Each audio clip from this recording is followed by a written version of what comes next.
Hello, ছানার vegetable chop. তার জন্য আমি ছানা নিয়েছি, তার মধ্যে কিশমিশ আর নুন দিয়ে আমি ভালোভাবে ম্যাশ করে নিলাম। নিয়ে যে ভেজিটেবলসগুলো ব্যবহার করব, বিট গাজর আমি ভালোভাবে গ্রেট করে নিলাম। নিয়ে এবার কড়াইতে আমি পরিমাণ মতো সর্ষের তেল গরম করে তার মধ্যে 5 ফোড়ন দিলাম। দিয়ে বিট গাজর দিয়ে ধনের গুঁড়ো, জিরের গুঁড়ো, নুন আর কড়াইশুঁটি দিলাম।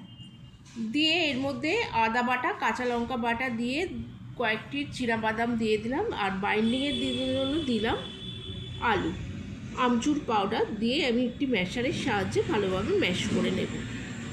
এবার আমার পুর তৈরি হয়ে গেছে, তার মধ্যে দিয়ে দিচ্ছি ভাজা মশলার গুঁড়ো। হাতের সাহায্যে বল তৈরি করে নিয়ে তার মধ্যে এবার ছানার পুর ঢুকিয়ে নিয়ে সেটি মুখটি সিল করে দেব।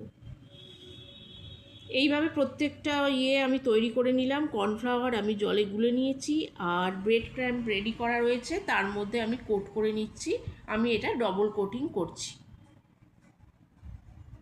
আর সেট করে রাখার জন্য আমি এটা আধ ঘন্টা একটু রেখে দিলাম রেস্টে। তারপরে এটি আমি ভালোভাবে হোয়াইট অয়েল গরম করে নিয়েছি, কড়াইতে নিয়ে ভেজে নেব।